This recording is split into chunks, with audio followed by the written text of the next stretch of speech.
اسمعي. قيل أن موسى عليه السلام مر على قبر رجل. الأنبياء بيسمعوا عذاب القبور، دليل النبي صلى الله عليه وسلم قال أنهم لا يعذبان.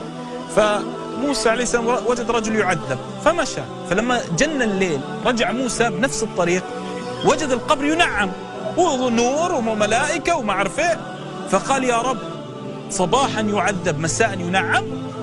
قال الله عز وجل يا موسى، لأنه كليم الرحمن، اسمعي، قال يا موسى سبحان الله، استحييت أن أعذب عبدي تحت الأرض وابنه يستغفر له فوق الأرض. استحييت أن أعذب عبدي تحت الأرض وابنه يستغفر له فوق الأرض. الله رفع عنا العذاب لأن ولده يستغفر له. النبي صلى الله عليه وسلم ماذا يقول؟ أو ولد إيه؟ صالح يدعو له، صدقة جارية. علمتي؟ هل بقي من برهما شيء؟ قال نعم، الدعاء لهما. قال نعم، الدعاء لهما.